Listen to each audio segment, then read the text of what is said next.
अस्सलामु अलैकुम रहमतुल्लाह व बरकातुहू। अल्हम्दुलिल्लाह रब्बिल आलमीन। अल्लाह हम सब का रब है।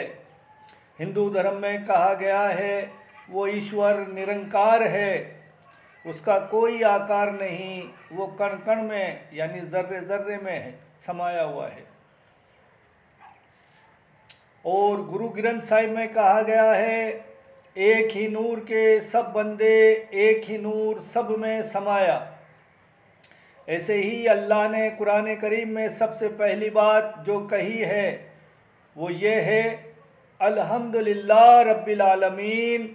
मैं सारे आलम का, सारी सृष्टि का, सारे नेचर का रब हूँ।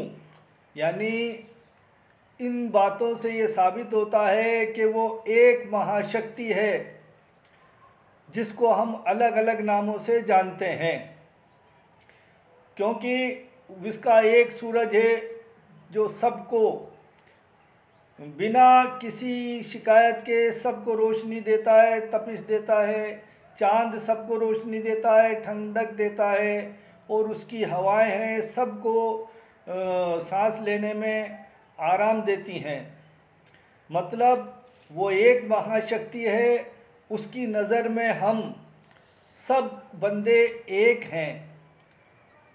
हमें वो कोई फ़र्क नहीं करता, नेचर हमें कोई फ़र्क नहीं करती, काला गोरा या कोई जाति मज़हब नहीं देखती है। हम उसी एक महाशक्ति, उसी मालिक के बंदे हैं। मैं बाबा मोहम्मद सलीम शाह, जयपुर राजस्थान इंडिया से। हमारा काम है मरकज़ रूहानी इलाज, यानी जादू टोना जिन्नात बंदिश रुकावटों का इलाज करना।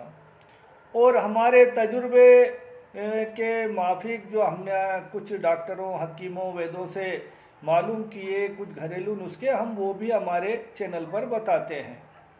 हमें अब 36 साल से ज़्यादा हो गया ये काम करते हुए, तो हमारा अनुभव हम चाहते हैं चैनल पर वीडियो के रूप में डालें, और इससे अल्लाह के बंदे जो भी हैं वो फ़ायदा उठाएं और मालिक हमसे भी खुश हो।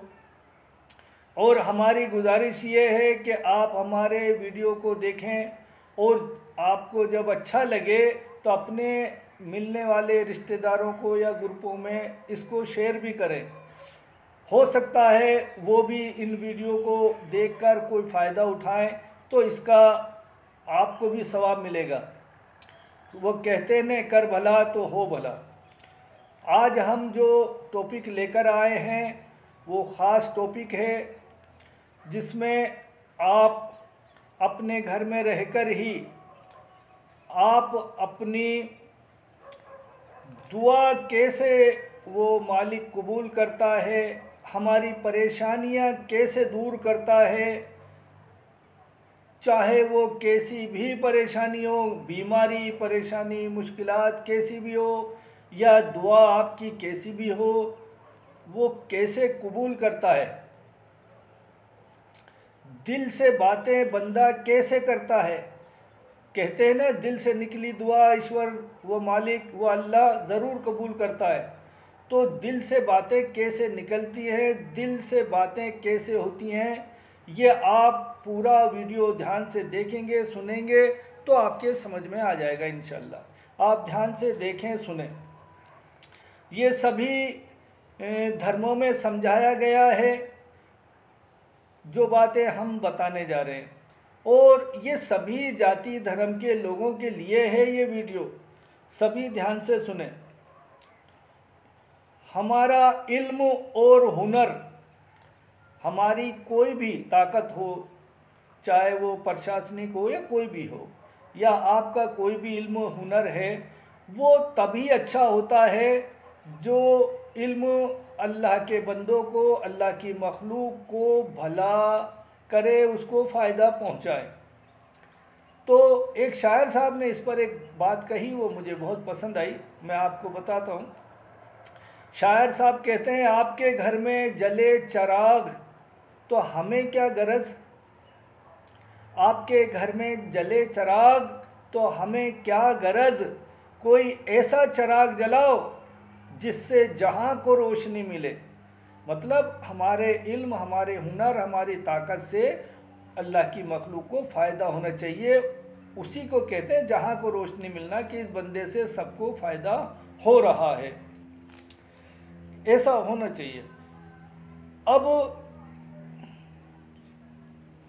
आप मैं जो बताने जा रहा हूँ वो तरीका ऐसा है कि आपको जिस्मानी परेशानियाँ, बीमारियाँ, उनसे भी निजात मिलेगी और रूहानी ताकत, आत्मा की शक्ति भी उससे आपकी बढ़ती चली जाएगी।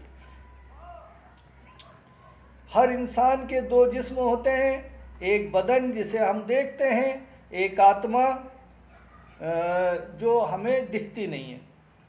लेकिन ये हम जानते हैं कि हमारे बदन के जिस्म के अंदर आत्मा है, रूह है। तो तंदुरुस्त आपका जिस्म भी रहना चाहिए, आपकी आत्मा भी रहनी चाहिए, जिसे कहते हैं हम तन मन से तंदुरुस्ती, तन मन की खुशी। वो यही है कि आपका जिस्म भी तंदुरुस्त रहे, आपकी आत्मा भी तंदुरुस्त रहे, उसी को खुशी कहते हैं। कुरान करीम में फरमाया है, जो बंदा मेरे बारे में जैसे सोचता है, जैसा गुमान करता है, मैं वैसा ही जाहिर होता हूँ। यानी वो मालिक, वो ईश्वर, हम जैसा उसके बारे में सोचते हैं, जैसे उससे उम्मीद करते हैं, वो वैसा ही जाहिर होता है। यानी जो आप सोचोगे, जो आप करोगे, मालिक उसी में आपको आगे बढ़ा देता है। देखिए, इसकी मिसाल ये है, कोई बंदा नेक काम करने के लिए आगे बढ़ता है तो मालिक उसमें मदद करता है, और जो कोई बंदा कोई बुरे काम करता है तो वो उसको शैतान के हवाले कर देता है और शैतान उसको आगे बढ़ा देता है। तो मालिक का काम बंदों को रोकना नहीं है, उसका हिसाब तो वो आखिरत में लेगा, जिसे कहते हैं कि दुनिया ख़त्म होने के बाद में हिसाब किताब होगा ईश्वर के यहाँ, अल्लाह के यहाँ। तो वो हिसाब किताब लेगा, जिसने जो किया वैसा ही वो भरेगा, सज़ा भुगतेगा। अच्छा करेगा जन्नत मिलेगी, स्वर्ग मिलेगी, बुरा करेगा नरक मिलेगी, दोज़ख मिलेगी। ये उसका काम है। लेकिन बंदा जैसा गुमान करता, उससे उम्मीद रखता है ईश्वर से, अल्लाह से, वो उसमें मदद करता है। अब अच्छी उम्मीद करो उससे, बंदा जैसा सोचेगा वैसा ही होगा। अल्लाह कहता है, मैं तुम्हारे रगे गर्दन से भी करीब हूँ। गर्दन की ऐसी रग, ऐसी नस जिसके कटने से इंसान मर जाता है, तो वो ईश्वर, वो अल्लाह कहता है कुरान करीम में, मैं उससे भी ज़्यादा करीब हूँ, रगे गर्दन से भी ज़्यादा करीब हूँ। यानी हर इंसान के अंदर कहता है मैं हूँ। इसका मतलब ये है कि वो ईश्वर, वो अल्लाह कायनात के हर इंसानों के अंदर मौजूद है। उसने ये नहीं कहा कि मैं मुसलमानों के अंदर हूँ, या हिंदू के अंदर हूँ, या ईसाई के अंदर, या यहूदी के अंदर, नहीं। उसने कहा मैं सब का खालिक और मालिक हूँ, और मैं तुम्हारे रगे गर्दन से भी करीब हूँ। तो वो हर इंसानों के अंदर मौजूद है। ये सभी जाति धर्म के जो हमारे संत हैं, महात्मा हैं, पीर फ़कीर हैं, वो समझाते भी रहे हैं ये बात सबको, ये हम जानते भी हैं, सुनते भी हैं। इसका वो हमारे अंदर है, तो हमें उसकी तलाश हमारे अंदर ही करनी चाहिए। ज़माने में नहीं ढूंढना चाहिए ईश्वर को, अल्लाह को, अपने अंदर ढूंढना चाहिए, खोजना चाहिए। हज़रत उमर रज़ियल्लाहु अन्हु फरमाते हैं, बेख्याली में, बेतवज्जे से की गई इबादत, चाहे वो नमाज हो या कोई भी इबादत हो, अल्लाह कबूल नहीं करता। यानी अल्लाह उस चीज़ को कबूल करता है कि आपने बहुत ध्यान देके उसको अल्लाह के कलाम को, उस मालिक के जो शब्द हैं उनको बहुत ध्यान से पढ़ा, चाहे वो नमाज हो या और कोई इबादत हो, ध्यान से किया, वो पसंद फरमाता। बेख्याली बेतवज्जे आपने देखा हुआ चलो जल्दी से पढ़ के ख़त्म करें, तो वो बेख्याली बेतवज्जे है। आप ईश्वर का इबादत कर रहे हैं, उस मालिक की इबादत कर रहे हैं, तो पूरे ध्यान से करो, तभी वो कबूल करता है और दुआएं कबूल होती हैं। आपको हम बताएंगे कि आपकी हर बीमारी परेशानी कैसे दूर हो सकती है और कैसे आपकी रूहानी ताकत बढ़ सकती है, आत्मा की शक्ति बढ़ सकती है। आप अपने अंदर खुद सुधार देखेंगे। आपको हमारी बातों पर यकीन करना होगा, क्योंकि हम जो भी बात कहेंगे कुरान और हदीस से कहते हैं और ग्रंथों की बातें जो हमने सुनी पढ़ी समझी हैं उसी के मुताबिक लोगों को बताते हैं।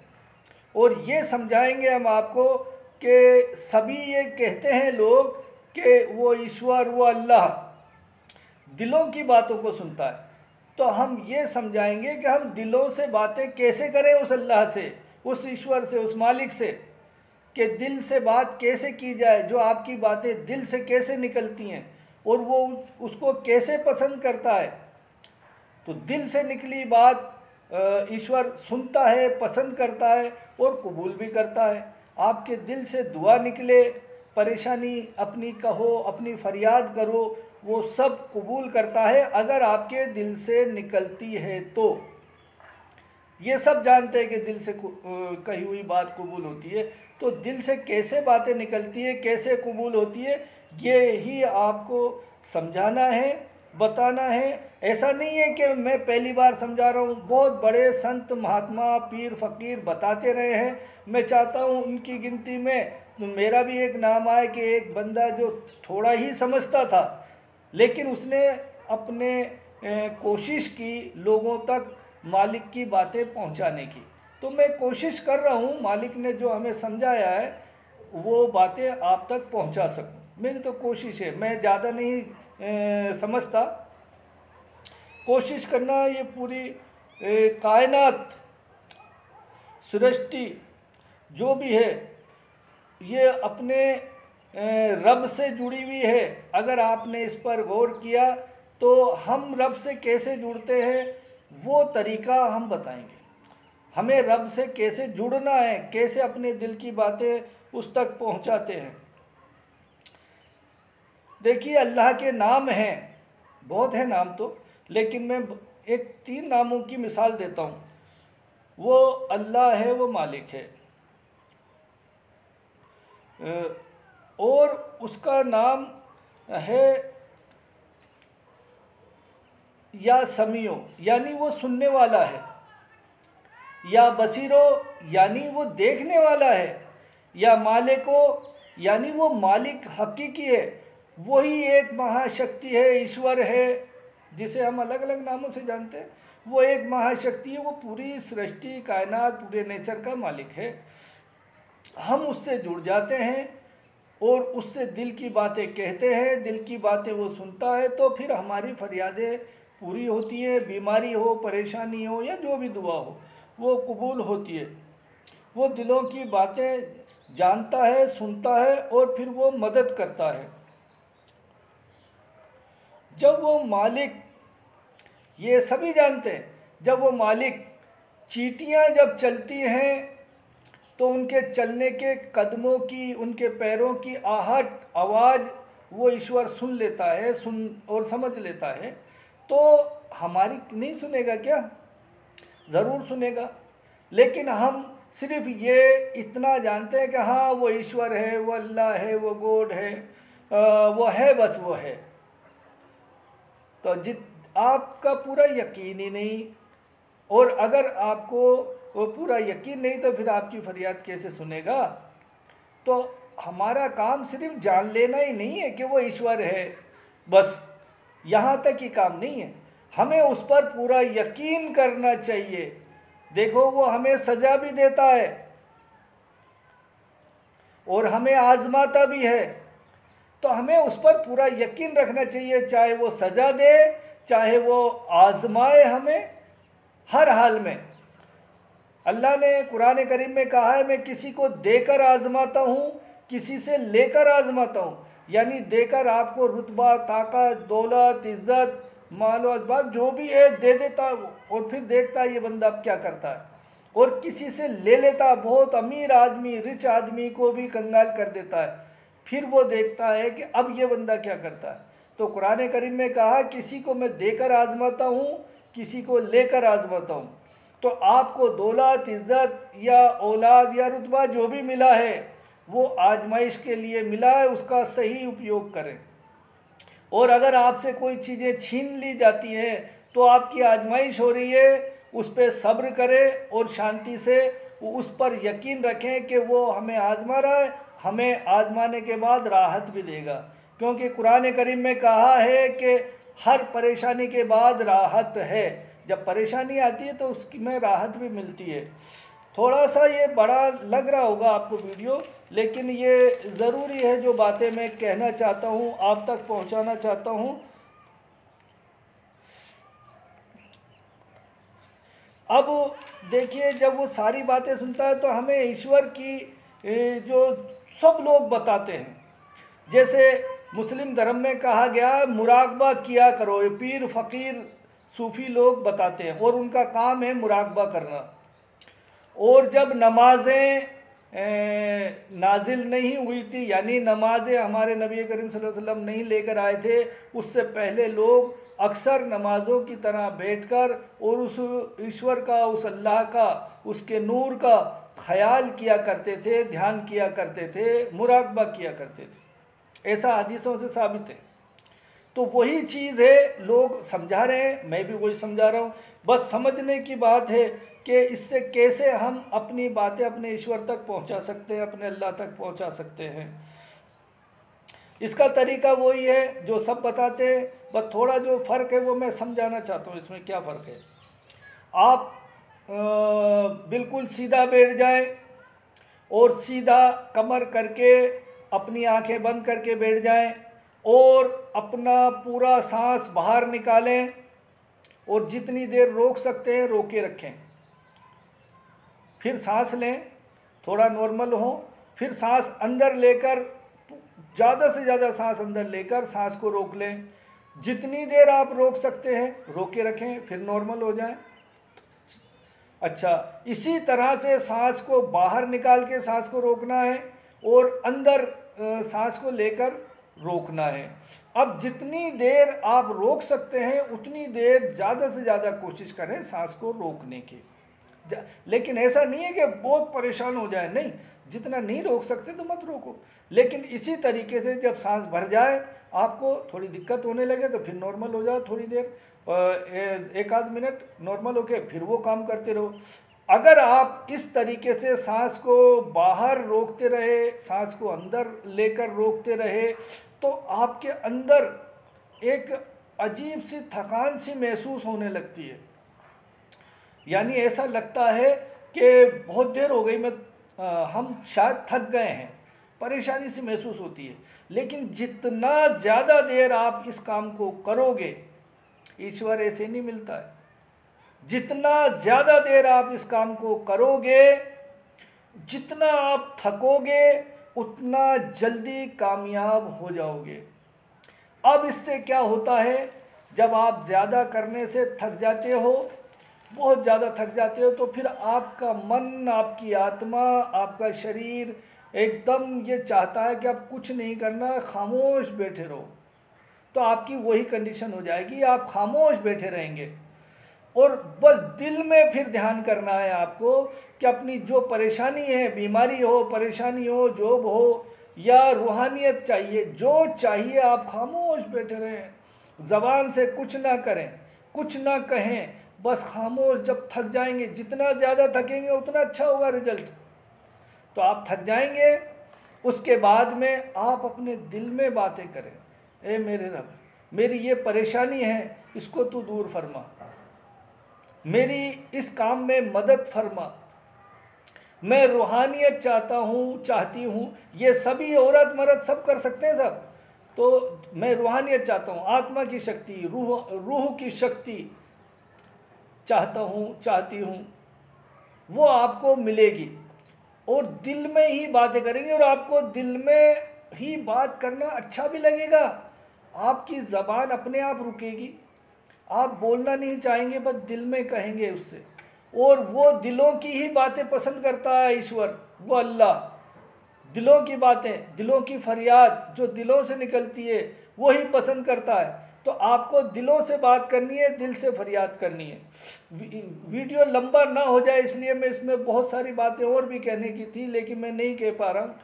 चलो, मैं समझता हूँ आपको ऐसा करने से बीमारियों से भी निजात मिलेगी, और आपकी रूहानियत बढ़ाना चाहते हैं तो उसमें भी कामयाबी मिलेगी। और मैं अपने चैनल पर इसी तरह के वीडियो अच्छे से अच्छे बनाकर आप लोगों तक पहुंचाने की कोशिश करता हूं। तो आप हमारा चैनल सब्सक्राइब कर लें, लाइक कर लें। इसमें कोई पैसे नहीं लगते हैं, आपके एक क्लिक करना होता है।